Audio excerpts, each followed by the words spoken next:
avons compris la politique des pays des Grands Lacs à ce sujet.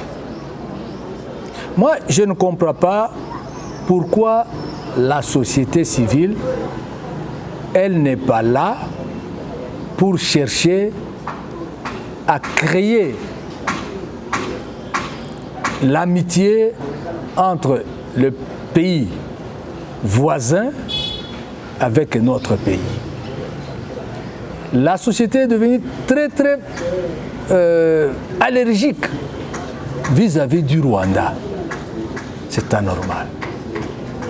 Il y a les accords militaires entre la RDC et le Rwanda, le Burundi et l'Ouganda. Mais ces accords, la population n'a jamais été d'accord avec ça. C'est ça le mal de notre population. Une population qui cherche toujours à créer cette division, à créer cette haine entre le Rwanda, le Burundi et l'Ouganda. On doit comprendre que le président de la République, quand il s'est installé, le premier pays à visiter, c'était le Rwanda. Pour le Félix Tshisekedi Tshilombo. Pourquoi il était obligé d'aller pour sa première sortie au Rwanda? Il cherchait à montrer aux Rwandais que nous ne sommes pas des ennemis. Nous sommes des voisins. Et nous sommes obligés à collaborer ensemble pour avoir une paix durable. Mais la population, on ne comprend plus rien. Très allergique vis-à-vis du Rwanda, vis-à-vis de nos pays voisins. Mais surtout les Rwandais, vous savez. Surtout les Rwandais. Pour les Congolais, c'est un pays de triste mémoire. Bon, vous savez, l'humiliation ça blesse. L'humiliation, ça blesse. Vous savez, quand vous avez vu quand même que les Rwandais, vous l'avez minimisé, vous l'avez peut-être vu comme un peuple très bas,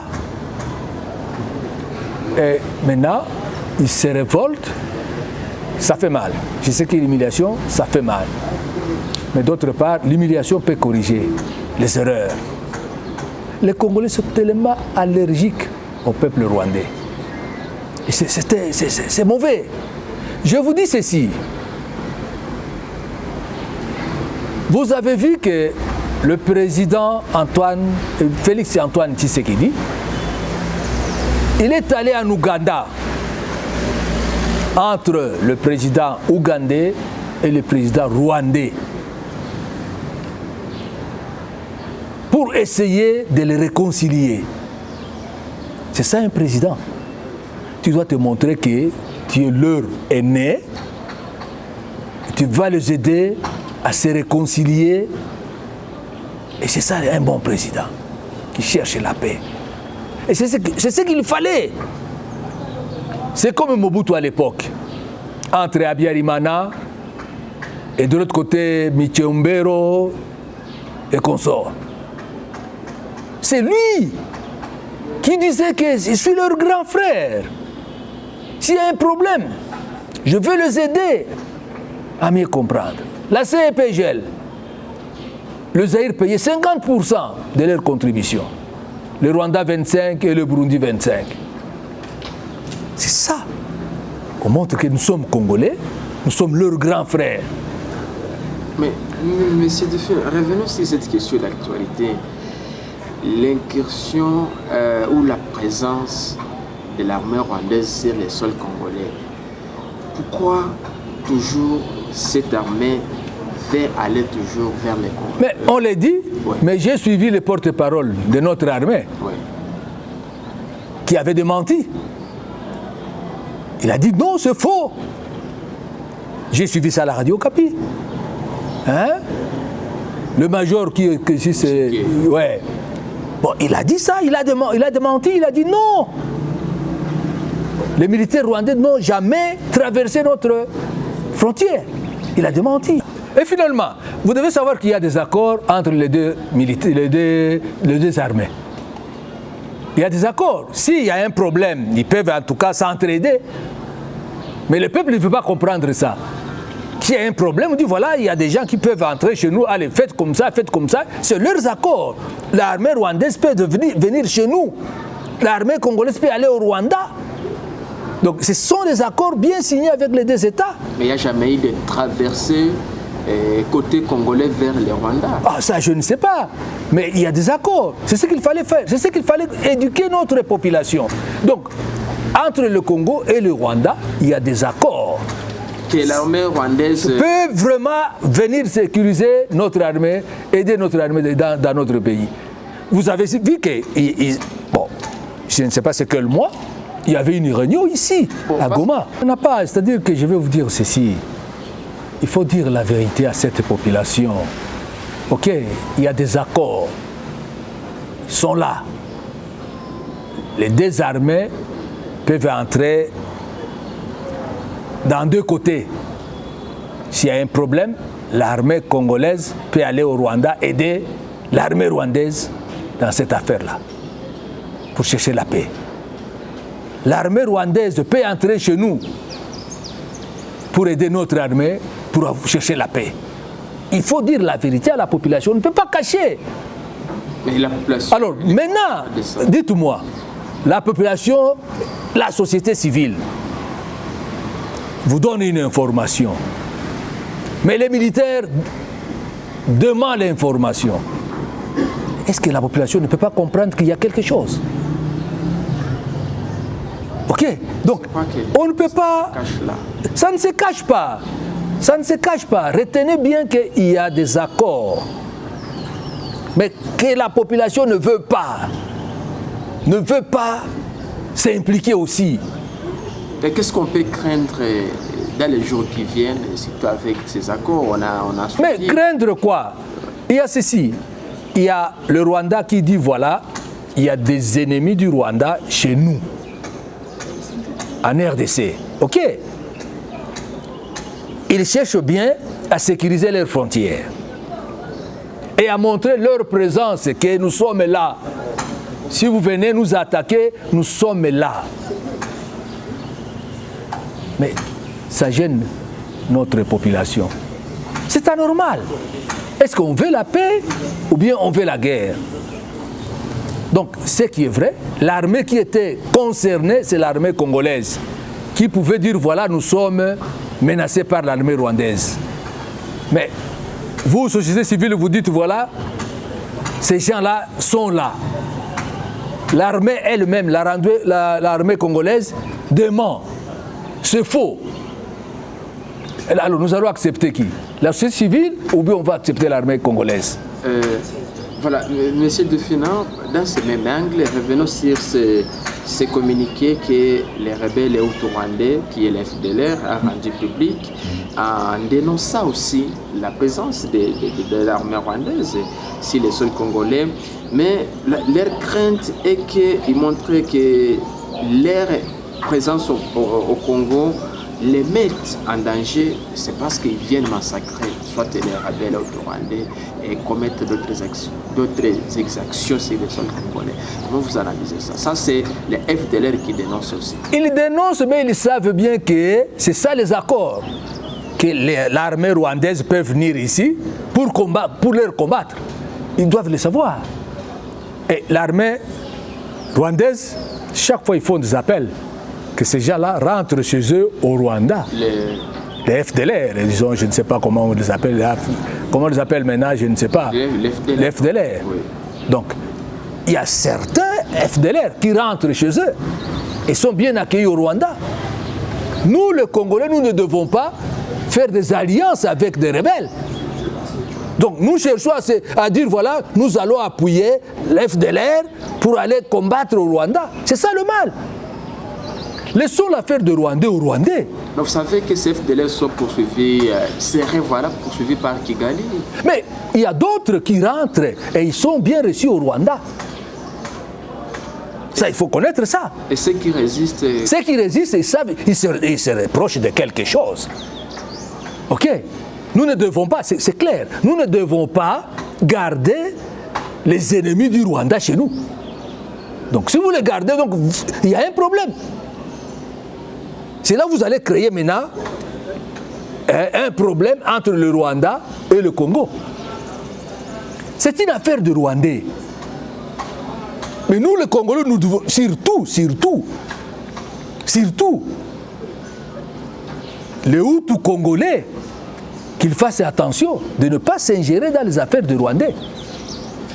S'il y a des alliances maintenant, nous, Congolais, nous allons vers l'FDLR pour dire maintenant, nous vous protégeons, nous allons vous appuyer d'aller renverser le régime du Rwanda. Là, nous ne cherchons pas la paix. Nous nous sommes attaqués pour ça. C'est dangereux. Moi, je crois qu'il faut qu'on se dise la vérité. Sensibilisons l'FDLR. S'ils veulent être des réfugiés, qu'ils laissent les armes, qu'ils prennent le statut de réfugiés, on va les garder autrement. Mais si vous venez ici avec des armes pour aller combattre le Rwanda, là, c'est ça le danger. Et c'est ce que le président de notre pays avait esquivé. Il est allé au Rwanda pour sa première sortie pour aller dire au président rwandais que nous ne voulons pas ça. On doit aller tous ensemble pour les combattre, pour montrer que nous ne sommes pas derrière l'FDLR. Donc il faut faire attention.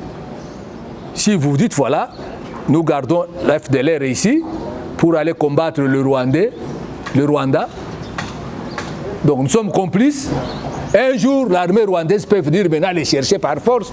C'est comme ils avaient fait à l'époque de l'entrée de l'AFDL. Donc c'est ça le problème qu'on doit éviter. Donc on peut conclure, ou bien si je comprends bien, qu'il y aurait ces accords-là entre la RDC et le Rwanda afin de combattre les FDLR. Effectivement, c'est clair. C'est clair.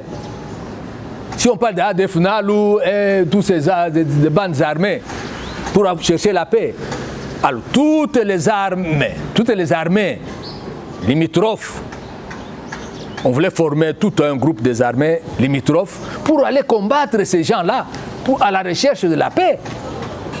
Puisqu'il y a parfois, nous disons que ce sont les Rwandais qui amènent les gens ici pour créer l'insécurité.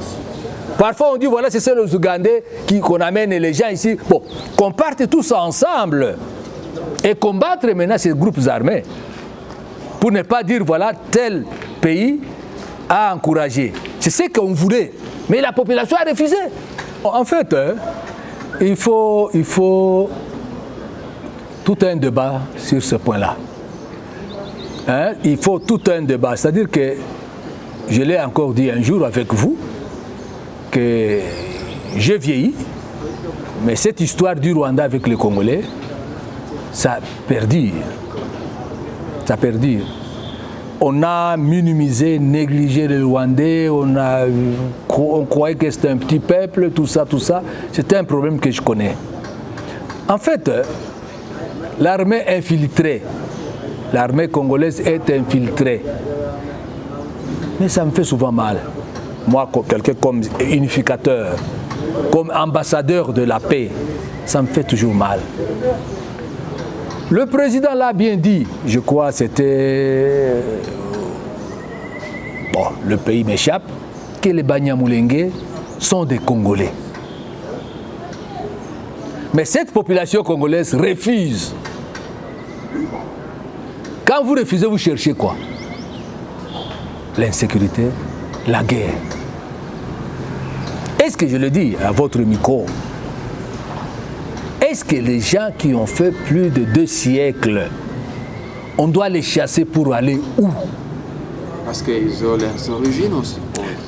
Effectivement, les origines, je l'ai dit encore la fois passée, aucune communauté de ce pays qui peuvent dire, voilà, nous sommes sortis de la terre ici et nous sommes là. Toutes les communautés sont venues de quelque part. Il faut donner l'histoire. Mais quelque part qui reste toujours au Congo. Non. L'origine. Moi, quand je suis l'histoire de notre communauté, les gars, ils sont venus de l'Ouganda quelque part là-bas pour aller jusqu'à ce que là où ils sont. Les Nandés, ils sont venus de quelque part, les Nandés. C'est pas à Butembo qu'ils voilà, ils sont sortis de la terre là-bas pour dire voilà, moi je suis mon Nandé chez moi. Non. Et les Banyamulenge, ils sont venus. Les Banyamulenge sont venus du Rwanda et du Burundi pour s'arrêter en RDC. Les Banandés sont venus de l'Ouganda pour s'arrêter en RDC. Donc, c'est clair. Mais vous allez dire les Banyamulenge, ils ont fait 2 siècles là où ils sont. Pour rentrer où? Moi, Doufina, je ne suis pas du Nord Kivu. Je suis là. Mes enfants n'ont jamais allé chez nous. Un jour, on va les chasser ici, aller chez vous. On va les chasser. Est-ce qu'on doit encourager de telles bêtises? Nous devons comprendre que, mon frère, écoute bien. Les sons pour chercher la paix. Les Banyamulenge sont là. Laissez-eux travailler là-bas. Ça ne cause même pas de problème. Voilà, M. Devine, nous tendons vers la fin de cet entretien. Revenons un peu sur notre sujet. En conclusion, par rapport à la présence qu'on a alertée de l'armée rwandaise sur le sol congolais, qu'est-ce qu'il faut concrètement? Bon, il faut éduquer notre population. Il faut éduquer notre population. Je vous dis qu'il y a des accords entre ces armées-là avec l'armée congolaise. Il y a des accords. La population dit voilà, la société civile dit que il y a la présence de l'armée rwandaise au Congo. Les militaires congolais disent non, c'est faux. On va suivre où? Mais pourquoi cette armée-là cache la réalité à sa population? Donc il n'y a pas de problème. C'est l'armée congolaise qui pouvait aller attaquer l'armée rwandaise qui pénètre chez nous. Mais l'armée dit non, c'est faux. Pourquoi dire que c'est faux pendant que cette contradiction-là, pourquoi Contradiction, il faut comprendre qu'il y a des accords, que l'armée rwandaise peut venir aider notre armée. Et notre armée peut aller aider l'armée rwandaise. Il y a des accords. Et les accords secrets que les peuples... Mais ce sont des accords de 2 ou 3 gouvernements.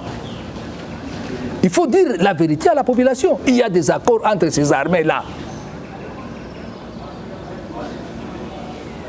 Je vais terminer par ceci. Un homme politique, vous avez suivi ça tout le monde, il dit il faut la guerre entre le Congo et le Rwanda. Et après, il faut annexer le Rwanda. Mais ça vous dit quoi? C'était une idée, c'est le voie saluer. C'est une idée que la population a vraiment agréée. Ok. Pour ne pas faire la guerre, et ils sont là, vous les laissez. Hein? Vous faites la guerre, et après vous les annexez. Mais au lieu de faire la guerre, laissez-les là-bas. Puisqu'ils sont là. Parce qu'ils veulent qu'on annexe leur pays à la RDC. Ah voilà. Ils veulent bien qu'on l'annexe. Il faut l'annexer sans guerre. Pourquoi faire la guerre? C'est contradictoire. Pourquoi faire la guerre? Vous ne voulez pas d'eux. Allez, ben de quoi beau? Vous ne voulez pas d'eux. Mais après, faisons la guerre pour les annexer. Moi, je n'ai pas compris c'est quoi. Donc, il y a ceci. Cherchons à éduquer nos enfants.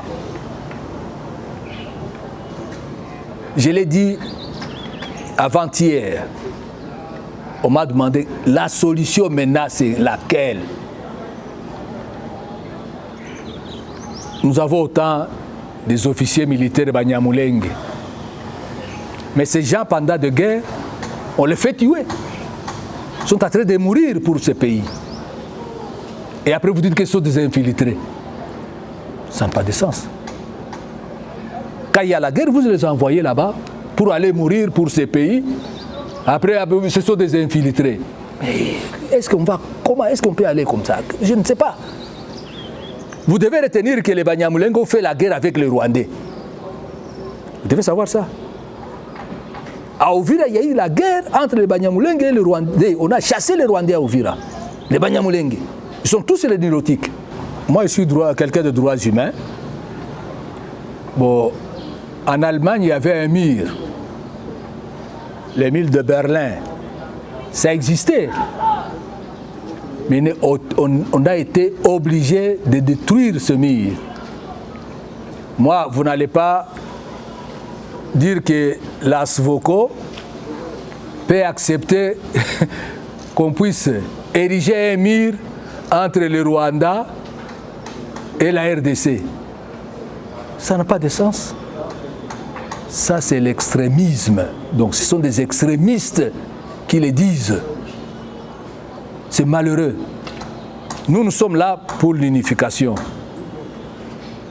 La mondialisation, c'est là où nous sommes.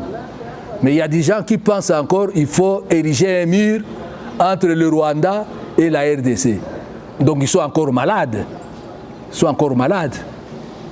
Ce qui est vrai, le Rwanda va exister jusqu'à la fin du monde. Et la RDC va exister jusqu'à la fin du monde. Créons l'amitié. En subissant les agressions. Les agressions. Cette agression, c'est ce que moi je ne comprends pas. Où est cette agression? Bon, donc, tous ces rebelles-là, les rebelles rwandais, aidez-les à rentrer chez eux. Et s'ils ne veulent pas, ils ont leurs droits. Laissons les armes, prenons notre statut de réfugiés. On doit rester avec eux. C'est comme ça. Mais ces agressions, Monsieur le Président, je ne vous coupe pas, vous aviez vécu la rébellion du RCD, qui sont transformés ensuite par les CNDP à M23. Mais selon des sources, même la communauté internationale a souligné que toutes ces rébellions-là ont été seraient appuyées par les voisins. Et c'est là où les Congolais peut-être gardent de mauvais souvenirs pour certains voisins. En fait, pour terminer, comme vous le dites, hein, l'histoire. Quand on a chassé l'homme blanc, ok, dans notre pays, les Blancs ont pris des armes. Il y a Jean Scram, Bob Denard, qui ont pris les armes. Moi, j'étais à Bukavu encore enfant. Ils avaient récupéré toute cette partie. Bukavu, Kisangani, puisqu'on a spolié leurs biens. Ça fait mal. Après le blanc, c'était les Nilotiques, les Tutsis. On a chassé les Tutsis. Ils étaient obligés de prendre les armes, cherchant à récupérer leurs biens. Ok? Même moi, si on chassait mes enfants ici, après ma mort, il faut prendre les armes pour venir récupérer leurs biens. Et c'est ça le cas avec les Rwandais, avec toutes ces rébellions-là? Pourquoi pas? Même aujourd'hui, sans vous cacher, si vous allez en Europe, on ne fait pas de nous. Allons le Rwandais et les Congolais aux Nations Unies. Même là-bas, il y a des Blancs qu'on a chassé leurs biens. Ils seront côté les Rwandais. Puisqu'ils ont subi le même sort que les Rwandais. Et c'est là que vous allez dire que les gens sont contre les Congolais. Nos agissements du vol, des spoliations, il faut combattre ça. Si nous avons des guerres par-ci, par-là, c'est à cause de ça. Ok? Il y a les Nandais qui ont chassé tous les Hutus là-bas. Il y a une histoire. Ok? Les Hutus ont pris, je ne sais pas, des machettes ou quoi. Pourquoi? On a spolié leurs champs. Donc c'est ça le nez. Il faut être là, nous Congolais, éduquons les enfants.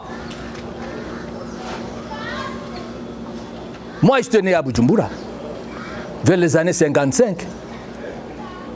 Nous sommes rentrés après l'indépendance chez nous. Mais notre parcelle, même aujourd'hui, notre parcelle existe au Burundi. Moi, j'étais à Kigali, avec une école, une grande école que j'ai créée à Kigali. Ma parcelle est là. On n'a pas dit comme Dufina est rentré chez eux, bien abandonné, on récupère. Chez nous, c'est la maladie. Vous partez le même jour, on prend la maison. Maison abandonnée, on récupère. Ah non, non, non, non, non, non. Éduquons nos enfants. C'est du banditisme. Voilà, monsieur Dufin, nous sommes vraiment à la fin de cet entretien. Merci de nous avoir accordé cette interview exclusive. Je ne sais pas si vous avez un dernier message à dire dans moins d'1 minute. Ok, le message que je peux donner, c'est à éduquer notre jeunesse. C'est ça le message que je vais donner. On doit dire la vérité à notre jeunesse.